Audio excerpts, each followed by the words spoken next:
اللہ ابراہیم خلیلا، اور کسی کے بارے میں لفظ آپ کو قرآن میں نہیں ملے گا۔ امام الناس انی جاعلک للناس اماما، ابو الانبیاء سینکڑوں نبی ان کی اولاد علیہ وسلم ان کی نسل سے ہے، ان کی اولاد میں سے، لیکن ان کے بھی نسل کے ساتھ معاملہ نہیں ہے، تعلق اس نسل کے اندر ہونا، اس سے نسلی تعلق ہونا نجات کی بنیاد نہیں۔ وَإِذْ جَعَلْنَا الْبَيْتَ مَثَابَةً لِلنَّاسِ وَأَمْنًا، اور یاد کرو جب کہ ہم نے ٹھہرایا، بنا دیا، ٹھہرایا، قرار دیا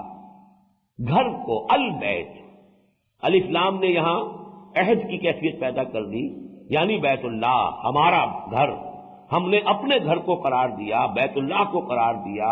اس بیت العتیق کو قرار دیا، کیا قرار دیا؟ مثابۃ للناس وامنا۔ دو چیزیں ہیں کہ جو یہاں پر آ رہی، مثابہ، صابہ یسوب و صوبن کے معنی بھی ہے رجع، لوٹنا، واپس آنا، اور نوٹ کیجئے یہ تین الفاظ کتنے قریب ہیں مادے کے اعتبار سے، آبا یعوب و اوبن، آئبونا تائبونا لربنا حامدون، آپ سفر پر گئے ہو، واپس آئے ہیں تو گھر میں داخل ہوتے ہوئے آئبونا تائبونا لربنا حامدون، ہم لوٹ رہے ہیں اپنے رب کی طرف، اپنے گھر کی طرف، اور اللہ کی طرف بھی رجوع کر رہے ہیں۔ یہ رجوع کی کیفیت کو اس طرف بھی منسوب کر دیا جائے، اور اپنے رب کی حمد کرتے ہوئے واپس آ گئے۔ تابا یتوب و توبن، توبہ کرنا، اللہ کی طرف رجوع کرنا، یہ ایک خاص بن گیا، ایک اصطلاح بن گئی، اور صابہ یسوب و صوبن، یہ بھی لوٹنا۔ مثابہ کہتے ہیں لوٹنے کی جگہ، بار بار آنے کی جگہ، یا جس کو کہیں گے مرکز۔ یہ در حقیقت بیت اللہ، بیت ایل، اللہ کا گھر، یہ ہے لوٹ لوٹ کر آنے کی جگہ، بار بار جانے کی جگہ۔ جیسے کہ حج کے بارے میں بھی ایک حدیث موجود ہے کہ جو شخص مقدرت رکھتا ہو اور 5 سال سے زیادہ عرصہ گزر گیا اور اس نے حج نہ کیا ہو، تو اللہ تعالیٰ کے ساتھ اس کا معاملہ جو ہے پھر وہ مشکوک ہو جاتا ہے۔ مجھے ایگزیکٹ جو ہے وہ یاد نہیں ہے، میں حیران تھا جب تک کہ میرے علم میں یہ حدیث نہیں آئی تھی کہ سعودی حکومت نے ایک فیصلہ کیا تھا کہ جو لوگ وہیں جا کر آباد ہو گئے، پاکستانی یا ہندوستانی یا اور دوسرے لوگ جو وہاں پر کام کر رہے ہیں، اب وہ ہر سال حج کرنے آ جاتے تھے، جس کی وجہ سے حج میں انتہائی ازدحام اور ہجوم، اور پھر چونکہ وہ وہیں کے رہنے والے ہیں، نہ وہ کوئی معلم کرتے تھے، نہ وہ کوئی خیمے لیتے تھے، اس کا خرچ کاہے کو کرنا ہے، سڑکوں پر ڈیرے ڈال دیے، گندگی اور غلاظت اس کی وجہ سے، تو سعودی عرب کی حکومت نے ان پر پابندی لگائی تھی 5 سال کی۔ جس نے ایک دم حج کر لیا 5 سال تک اب نہیں کر سکتا، مت آئے، اس کے ان کے تھپا لگا دیا جاتا تھا۔ تو میں حیران تھا یہ 5 سال کہاں سے لے کے آئے یہ؟ تو معلوم ہوا کہ ہے، کیونکہ ان کے ہاں بہرحال وہ شیخ عبدالعزیز ابن باز، ان کا ایک دارالافتاء ہے، اس کا پورا نظام ہے، تو وہ حدیث بھی نظر سے گزری، اور کچھ مجھے یاد آیا تھا اس کے بعد کہ ایسا ہوتا ہے، اگرچہ ویسے تو انسان کی خواہش ہوتی ہے ہر سال حج کرے، لیکن اب جو حج میں ازدحام ہوتا ہے اس کی وجہ سے اللہ معاف کرے، لیکن میری کیفیت یہ رہی ہے کہ ہر حج کے بعد آدمی سوچتا ہے کہ اب دوبارہ میں حج کے لیے نہیں آؤں گا، عمرہ جو ہے اللہ تعالیٰ جب بھی موقع عنایت کر دے، اس لیے کہ حج پر تو معاملہ واقعتاً اب برداشت سے باہر ہو گیا، اور اب چونکہ عمر بھی بڑھتی جا رہی تھی تو وہ قوت جو ہے مقاومت کی اور برداشت کی اس میں بھی کمی ہے۔ لیکن یہ کہ میں نے محسوس کرنا شروع کر دیا تھا کہ 5-6 سال کے بعد وہ جیسے حرک سی اٹھتی ہے اندر سے، تو خود اندر سے ایک جذبہ دوبارہ ابھرتا تھا یا ابھرتا ہے، جانا چاہیے۔ تو پھر جب یہ حدیث سامنے آئی تو اس سے مجھے تشفی ہوئی، اطمینان ہوا۔ ایک یہ بھی ہوا کہ کچھ اندر کوئی شے جو ہے اس کی کوئی مطابقت ہے اس کتاب و سنت کے ساتھ، کہ اگرچہ وہ حدیث میرے علم میں نہیں تھی لیکن اب آ گئی۔ بہرحال مثابہ اسی سے لفظ بنا ہے ثواب۔ ثواب کیا ہے؟ آپ کے نیک عمل کا بدلہ جو لوٹ کر آئے گا آپ کے پاس، لوٹ کر آنے والی شے، آپ کے عمل کا وہ نتیجہ جو آپ کو واپس ملنے والا ہے، وہ ثواب ہے۔ تو مثابہ کہتے ہیں لوٹ کر بار بار آنے کی جگہ، اور اس کو اب آپ زیارت گاہ کہیں، جو بھی کہیں، مثابۃ للناس، لوگوں کے لیے، اہل ایمان کے لیے ہم نے اسے برکت بنایا ہے۔ وہ امنا، اور امن کی جگہ، اور یہ امن کا معاملہ اس کا ایسے رہا ایام جاہلیت میں، اور ہر شے ختم ہو گئی لیکن بیت اللہ کا اور حرم کا امن نہیں گیا۔ انتہائی جاہلیت کے اندر بھی یہ رہا ہے، اور جیسا کہ آپ کو معلوم ہے قبائلی زندگی میں انتقام اور بدلہ یہ آگ سلگتی رہتی ہے، کسی کے باپ کو کسی نے قتل کر دیا، اب اس کے اندر تو اس کے لیے چین نہیں ہے، آرام نہیں ہے، زندگی کی کسی شے میں اس کے لیے کوئی دلچسپی نہیں ہے، کوئی اٹریکشن نہیں ہے، جب تک کہ وہ بدلہ نہ چکا لے اور اپنے باپ کے قاتل کو قتل نہ کرے۔ لیکن یہ ہوتا تھا کہ کوئی شخص اپنے باپ کے قاتل کی تلاش میں جو ہے وہ مارا مارا پھرتا رہا ہے، لیکن اسے حرم میں نظر آ جاتا ہے قاتل، وہاں اسے وہ کچھ نہیں کہہ رہا، بالکل نہیں، یہ حرم ہے، اللہ کے امان میں۔ اسی طرح باپ کا قاتل بڑا مشہور واقعہ ہے، ایک شخص جو تلاش کرتا رہا سال ہر سال سے، ایک روز رات کے وقت ایک شخص نے آ کے پناہ مانگی اور ایک رات گزارنے کے لیے وقت جگہ اجازت طلب کی۔ صبح دیکھا تو وہ تو میرے باپ کا قاتل ہے، لیکن امان دے چکا ہوں، مہمان کے ساتھ معاملہ نہیں ہوگا، چھوڑ دیا۔ یہ ان کی روایات تھی، اور یہ روایات جو ہے اس پر وہ پوری طرح کاربند تھے۔ بہرحال امن کا معاملہ بیت اللہ کے ساتھ، حرم کے ساتھ، یہ وہ شے ہے کہ جو ان معجزات میں سے ہے کہ یہ چاہے اس کی بے حرمتی اور پہلوؤں سے ہو گئی، چاہے اسے شرک کا اڈا بنا دیا، توحید ختم ہوئی، لیکن یہ کہ امن کا معاملہ جو ہے وہ بدترین دور میں بھی اس کا قائم رہا۔ اپنے جانی دشمن کو، اپنے جو بھی برے سے برا جو ہے کوئی یعنی دشمن ہے، اس کو بھی اگر وہاں دیکھیں گے وہاں کو گدن نہیں پہنچا گا۔ وَاتَّخِذُوا مِن مَّقَامِ إِبْرَاهِيمَ مُصَلًّى، البتہ یہاں ایک بات نوٹ کیجیے، باقی تو بہت سی باتیں جو اس رکوع میں آ رہی ہیں وہ تورات میں موجود ہیں، ساری ہی تقریباً موجود ہیں، لیکن تورات میں جو تحریف کی گئی ہے وہ یہ کہ بیت اللہ کے ذکر کو وہاں سے کھرچ کر نکال دیا۔ حضرت اسماعیل کی بجائے حضرت اسحاق کو ذبیح اللہ قرار دینے کے لیے تحریف کی گئی تورات کے اندر، اور یہ کہ مروا کو مریا بنایا گیا، بکہ، مکے کا ایک نام بکہ ہے، بلکہ قدیمی نام بکہ ہے، بک کہتے شہر کو ہے، بال بک، بال کا شہر، یہ عراق کے اندر جہاں کے بہت بڑا معبود بال تھا، تو بال بک، سٹی آف بال، یہ سٹی آف اللہ، بیت العیل، یہ در حقیقت اس کے لیے بھی لفظ بکہ تھا، لیکن یہ کہ وادی بکا نام رکھا گیا ایک فلسطین کی وادی کا، تاکہ اس پہ سارا توجہ جو ہے وہ ادھر مرکوز کر دی جائے، اور حضرت اسماعیل کا تذکرہ موجود ہے، حضرت حاجرہ کا تذکرہ موجود ہے، لیکن ذبیح اللہ ہونے کی حیثیت جو ہے حضرت اسماعیل کی وہ ختم کی گئی۔ یہ جو بیت اللہ کا معاملہ ہے اس کا تذکرہ وہاں سے نکالا گیا، اس کے کوئی ذکر تورات میں آج موجود نہیں۔ اور اس ضمن میں یہ ہے کہ جس قدر انہوں نے، جیسا کہ آپ کہتے ہیں نا چور کے پاؤں نہیں ہوتے، چور کتنا ہی ہوشیار ہو کچھ نہ کچھ کلوز جو ہے وہ رہ جاتے ہیں، جو پھر تفتیش کرنے والے لوگ اور سراغ رساں جو ہیں وہ ان کے حوالے سے چور تک پہنچتے ہیں۔ تو تورات میں ساری امکانی کوششوں کے باوجود جو وہ رہ گئے، جو آثار اب بھی موجود ہیں، ان کے ذریعے سے مولانا حمید الدین فراہی رحمۃ اللہ علیہ نے ثابت کیا ہے کہ تورات میں جو بھی بچی کھچی چیزیں رہ گئی ہیں، جو کھرچ کھرچ کر انہوں نے نکال دیا وہ تو نکال دیا، لیکن جو چیزیں ان کی نگاہوں سے اوجھل رہ گئی، جن چیزوں کی طرف توجہ نہیں گئی، ان سے ثابت ہوتا ہے کہ ذبیح اللہ حضرت اسماعیل تھے، اور ان کی قربانی کی جگہ جو ہے یہ مروا ہے، جس کو مریا بنا کر وہ کہیں اور لے گئے، اور وہ بکہ شہر بکہ ہے جس کے لیے انہوں نے وادی بکا جو ہے وہ نام رکھا ہے فلسطین کی ایک وادی کا، بیکا ویلی، اب آج کل بھی آپ پڑھتے ہوں گے فلسطین کے اسرائیل کے تذکرے میں بیکا ویلی وہ بکا ہے۔ لیکن یہ کہ ثابت کیا ہے تورات کے ذریعے سے کہ حضرت ابراہیم علیہ السلام کا تعمیر کردہ گھر یہ ہے، اور یہ قبلہ رہا ہے بنی اسرائیل کے لیے بھی۔ سب سے بڑی بات یہ ثابت کی، یروشلم تو بنا ہے حضرت ابراہیم علیہ السلام کے تقریباً 500 برس بعد، حضرت سلیمان کے زمانے میں علیہ الصلوۃ والسلام، لیکن اس وقت ان کے جو خیمے چلتے تھے، ان میں جو قربان گاہ ہوتی تھی، اس خیموں کا ثابت کیا ہے ان کی اپنی تورات سے کہ جو بڑی قربانیاں ان کے یہاں ہوتی تھی، ایک قدس الاقداس کی بڑی قربانی ہوتی تھی،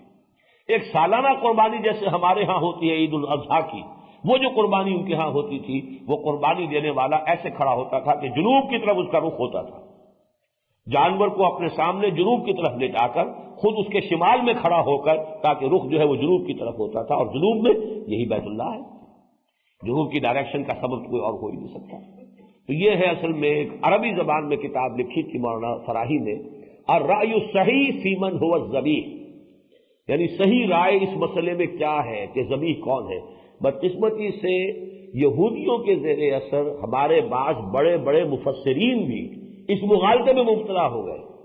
غالباً ابن جریر طبری نے بھی یہ رائے ان کی قبول کر لی ہے کہ ذبیح اللہ اسحاق ہے۔ میری اگر یادداشت دھوکہ نہیں کر رہی، لیکن یہ کہ بہت بڑے مفسر جو ہے وہ اس مغالطے میں مبتلا ہوئے ہیں، اور غالباً وہ ابن جریر طبری ہے رحمہ اللہ۔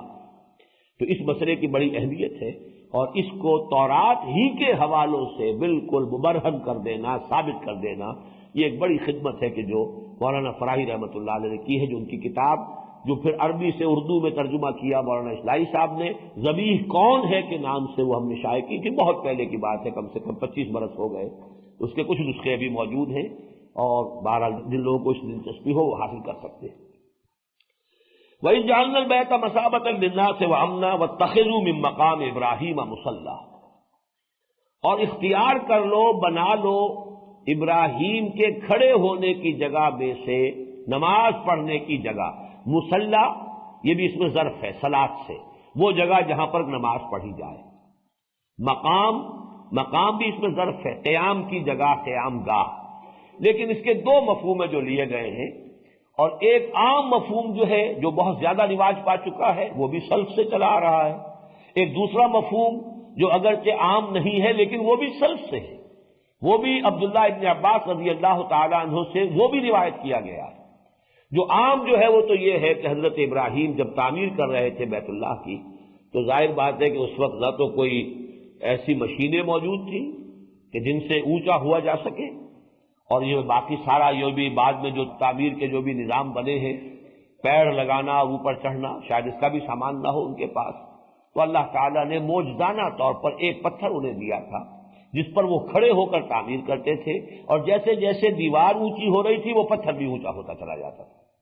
وہ گویا کہ لفٹ کا کام بھی کرتا تھا اور ان کے کھڑے ہونے کی جگہ کا کام بھی کرتا تھا۔ وہ پتھر ہے جو اب بھی خانہ کعبہ میں رکھا ہوا ہے، اور وہ مقام ابراہیم اسے کہتے ہی ہیں کہ اس پر کھڑے ہو کر حضرت ابراہیم نے خانہ کعبہ کی تعمیر کی ہے، اور وہ ایک سنہری اس کے اندر کیس کے اندر شیشے کے وہ موجود ہے، اور وہاں پر 2 رکعتیں طواف کے بعد جو ہے اس کے پیچھے ایسے رخ کر کے کہ سامنے مقام ابراہیم آ جائے اور پھر اس کے سامنے خانہ کعبہ ہو، اس سمت میں کھڑے ہو کر 2 رکعتیں طواف کی واجب ہیں جو ادا کی جاتی ہیں۔ بہرحال ایک تو مفہوم یہ ہے کہ مقام ابراہیم کو نماز کی جگہ بنا لو، یعنی اس کی گویا کہ عملی تفسیر کیا ہے کہ جب بھی طواف کرو تو اس مقام ابراہیم کے پاس بھی جا کر 2 رکعت ادا کیا کرو، یا یہ کہ وہاں پر نماز پڑھنے کی زیادہ فضیلت ہو جائے گی۔ دوسرا مفہوم، اور یہ بھی حضرت عبداللہ ابن عباس رضی اللہ تعالی عنہما سے مروی ہے، کہ مقام ابراہیم سے مراد ہے قیام گاہ ابراہیم کی۔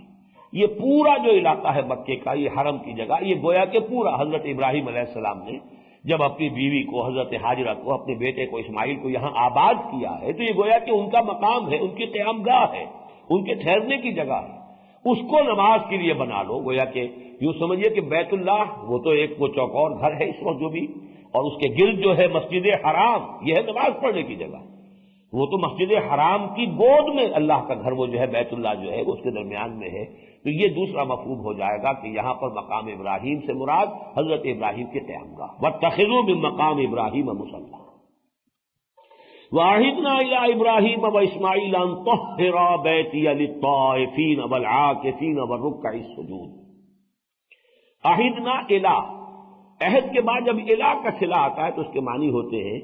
کسی کے ذمے کوئی کام ڈال کر اور اس سے عہد لے لینا کہ یہ ذمہ داری میں نبھاؤں گا۔ عہدنا الہ ابراہیم، ہم نے یہ ذمہ داری ڈال دی ابراہیم اور اسماعیل پر، ان طہرا بیتی، کہ میرے اس گھر کو دونوں، اب یہ تسنیہ کا صیغہ آ رہا، طہرا امر کا صیغہ تسنیہ سے، دونوں تمہاری ذمہ داری ہے کہ میرے اس گھر کو پاک رکھو گے۔ پاک کس اعتبار سے؟ یہاں کوئی کوڑا کرکٹ نہ ہو، میل کچیل نہ ہو، کوئی تعفن نہ ہو، جو بھی اس کے طواف کرنے والے آئیں، یہاں اعتکاف کرنے کے لیے آئیں، ان کو کوئی تکدر نہ ہو، ان کی طبیعت جو ہے اس کے اوپر کوئی بوجھ نہ ہو، پوری یکسوئی کے ساتھ اپنی توجہ کے ارتکاز کے ساتھ ہم سے لو لگا سکیں۔ تو ایک تو ہے یہ ظاہری طور پر، اور دوسرے معنوی طور پر شرک جو ہے سب سے بڑی نجاست ہے۔ ہمارے اس گھر کو ہر طرح کی نجاست اور گندگی سے پاک رکھنا، یہاں شرک کی آلائش نہ آنے پائے، اور یہاں پر کوئی اور ظاہری گندگی جو ہے وہ بھی نہ ہو۔ طہر بیتی للطائفین والعاکفین والرکع السجود، طواف کرنے والوں کے لیے، طواف اصل میں یہ عبادت ہے کہ جس کا خاص تعلق بیت اللہ کے ساتھ ہے، جیسے کہ شمع کے گرد جو ہے وہ پروانہ چکر لگا رہا ہو، اس طرح کے 7 چکر جب انسان لگاتا ہے، اور خاص طور پر ویسے عام حالات میں تو عام کپڑوں میں بھی، لیکن جب عمرہ کرے یا حج کرے تو احرام کی حالت میں جب کر رہا ہوتا ہے تو وہ ایک خاص منظر ہے، اس کی ایک خاص کیفیت ہے۔ جن کی تو وہ ارواح جو ہے وہ بیدار ہے، ان کو تو کیا کیا کچھ محسوس ہوتا ہوگا، بعض چیزیں اس کی ایسی ہیں کہ جو عام آدمی کو بھی محسوس ہوتی ہے، اس کا ایک کیف اور سرور اور اس کی لذت، اس کا منظر جو ہے وہی کسی دیکھنے والے کے لیے بہت ہی مسحور کن منظر ہے، جیسے پروانہ وار جو ہے شمع کے گرد لوگ چکر لگا رہے ہیں۔ طہر بیتی للطائفین والعاکفین، عاکف کہتے ہیں کسی شے پر توجہ کر کے یکسو ہو کر بیٹھ جانا۔ عکف علیہ یعکف اے اقبل علیہ مواظبا ولازمہ، کوئی شخص کسی چیز کی طرف رخ کر لے وہ پوری پابندی کے ساتھ اور اس کو اپنے اوپر لازم کر لے، اس کو ہندی میں کہتے ہیں دھیان، جس کے لیے میڈیٹیشن کا لفظ بھی انگریزی میں ہے۔ تو آپ نے یہ 2 الفاظ ہندی کے سنو گے، گیان اور دھیان۔ گیان نالج ہے، دھیان یہ ہے مراقبہ اور توجہ کو جو ہے مرکوز کرنا، اور یہ لفظ قرآن مجید میں آیا ہے بتوں کے سلسلے میں بھی۔ چنانچہ سورۃ الاعراف میں بنی اسرائیل کے بارے میں آیا، جب وہ نکلے وہاں سے مصر سے تو انہوں نے دیکھا اسی سینائی پیننسولا میں کچھ قوموں کو کہ ان کے بت ہیں اور بتوں کا وہ اعتکاف کرتے ہیں۔ فَأَتَوْا عَلَىٰ قَوْمٍ عَاكِفِينَ عَلَىٰ أَصْنَامٍ لَهُمْ، ان کا گزر ہوا ایسی قوم پر کہ جن کے کچھ بت تھے اور وہ ان کے اوپر دھیان کر کے بیٹھتے تھے، توجہ کر کے۔ تو انہوں نے کہا اے موسیٰ ہمارے لیے بھی ایسی کوئی چیز بنا دو، کوئی الہ بنا دو۔ واقعی یہ توجہ کو مرکوز کرنے کے لیے، جیسے ڈاکٹر رادھا کرشنن نے کہا ہے کہ یہ بت پرستی ہمارے ہاں صرف اس لیے ہے کہ توجہ کے ارتکاز کے لیے کوئی آبجیکٹ ہمیں درکار ہے، بس خوں گرے پے کرے محسوس تھی انسان کی نظر، مانتا پھر کوئی اندیکھے خدا کو کیوں کر۔ اندیکھے خدا کے ساتھ لو لگانا، توجہ کا ارتکاز، وہ بڑا مشکل ہے عام آدمی کے لیے۔ لہذا عام آدمی کے لیے یہ ہے کہ کوئی ایسی محسوس شے سامنے رکھی ہو، اس پر توجہ کو مرکوز کیا جائے۔ ان کے حوالے سے وہ ڈیٹیز جو ان کے خیال میں ہیں کہ جن کے لیے یہ مظہر بنا لیے گئے ہیں، تو ہم ان کو تو نہیں پوچھتے، در حقیقت وہ تو ہم چاہتے ہیں ان سے لو لگانا، لیکن ان کی طرف توجہ جو ہے اپنی مرکوز کرنے کے لیے ہم نے ایک محسوس شے اس بت کو بنا لیا۔ یہ فلسفہ بت پرستی کا ڈاکٹر رادھا کرشنن نے بیان کیا۔ بہرحال اسی طریقے سے حضرت ابراہیم کا قول بھی آیا سورہ انبیاء کی آیت نمبر 52 میں، انہوں نے اپنے والد سے کہا تھا ما هذه التماثيل التي انتم لها عاكفون،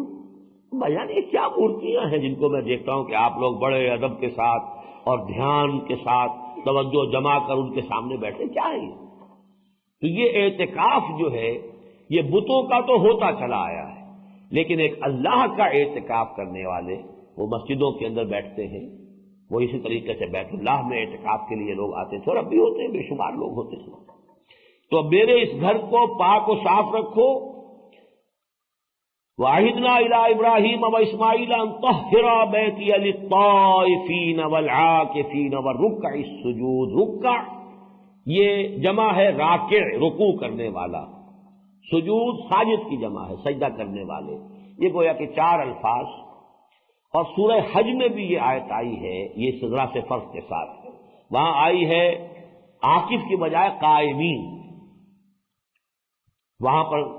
للطائفین والقائمین والرکع السجود،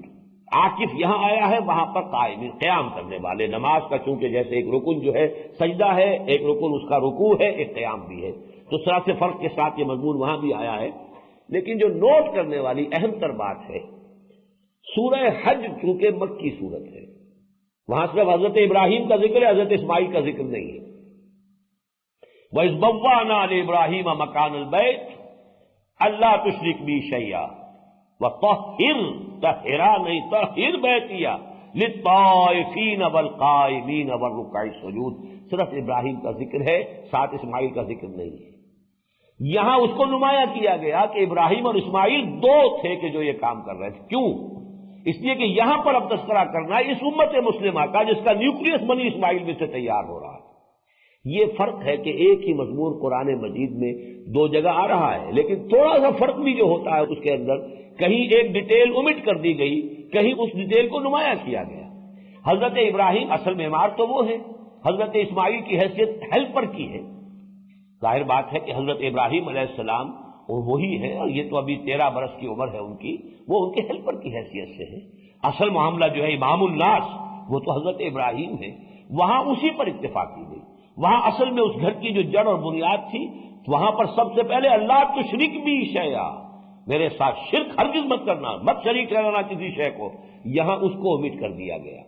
لیکن یہاں اسماعیل کا ذکر ہے، وہاں اسماعیل کا ذکر نہیں ہے، تو جب ہم دونوں مقامات کو جمع کر لیں گے تو بات پوری ہو جائے گی۔ یہاں طاہرہ میں میں نے کہا کہ وہ شرک کی نجاست سے پاک کرنا، یہ بھی وہاں پر گویا کہ امپلائڈ ہے، وہاں اس کو نمایاں کیا گیا۔ وَإِذْ بَوَّأْنَا لِإِبْرَاهِيمَ مَكَانَ الْبَيْتِ أَلَّا تُشْرِكْ بِي شَيْئًا وَطَهِّرْ بَيْتِيَ لِلطَّائِفِينَ وَالْقَائِمِينَ وَالرُّكَّعِ السُّجُودِ وَأَذِّنْ فِي النَّاسِ بِالْحَجِّ يَأْتُوكَ رِجَالًا وَعَلَىٰ كُلِّ ضَامِرٍ يَأْتِينَ مِنْ كُلِّ فَجٍّ عَمِيقٍ لِيَشْهَدُوا مَنَافِعَ لَهُمْ۔ تو بات جو ہے یہ اکثر جو ہے یہ آیات جو آج ہم پڑھ رہے ہیں یہ قرآن مجید میں دو جگہ پر آئی ہے، اس کا بعد میں بھی تذکرہ ہوگا۔ وَإِذْ إِلَىٰ إِبْرَاهِيمَ وَإِسْمَاعِيلَ أَن طَهِّرَا بَيْتِيَ لِلطَّائِفِينَ وَالْعَاكِفِينَ وَالرُّكَّعِ السُّجُودِ وَإِذْ قَالَ إِبْرَاهِيمُ رَبِّ اجْعَلْ هَٰذَا بَلَدًا آمِنًا وَارْزُقْ أَهْلَهُ مِنَ الثَّمَرَاتِ مَنْ آمَنَ مِنْهُمْ بِاللَّهِ وَالْيَوْمِ الْآخِرِ۔ اور یاد کرو جب کہ کہا ابراہیم نے دعا مانگی، اے رب میرے، رب بے کے نیچے زیر ہے، ربی در حقیقت یہ اس کا مخفف سمجھیے، وہ ربی کی یہ جو ہے وہ صرف زیر کے ذریعے سے واضح ہو، اے میرے رب، اے پروردگار، میرے پروردگار، اس شہر کو، اس بستی کو امن کا گہوارہ بنا دیجیے۔ اس کی تفصیل آئی ہے اس دعا کی سورہ ابراہیم میں۔ وَإِذْ قَالَ إِبْرَاهِيمُ رَبِّ اجْعَلْ هَٰذَا الْبَلَدَ آمِنًا، اب وہاں الف لام لگا کر اور اس پر زور دیا گیا، جبکہ ابراہیم نے کہا تھا اے رب میرے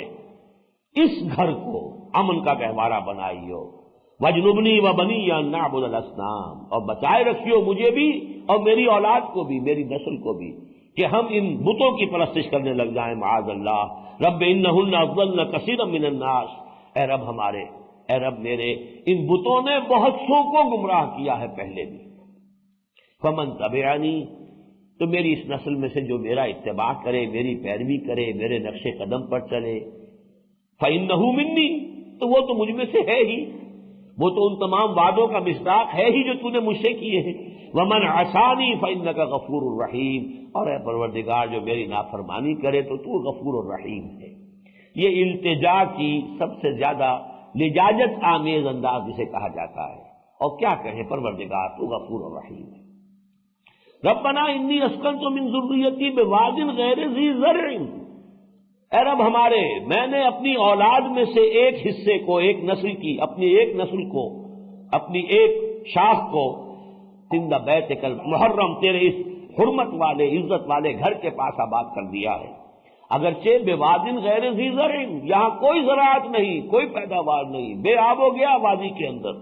ربنا لیقیموا الصلاۃ، اس لیے اے رب کہ وہ نماز کا اہتمام کرے، نماز قائم کرے۔ فاجعل افئدۃ من الناس تہوی الیہم، تو اے رب اب لوگوں کے دلوں کو ان کی طرف مائل کر دے۔ اس حصے کو ضرور نوٹ کیجیے، کسی بھی کام کے لیے جب تک تعاون نہ ملے، جب تک لوگوں کا رجوع نہ ہو، وہ کام آگے نہیں بڑھ سکتا۔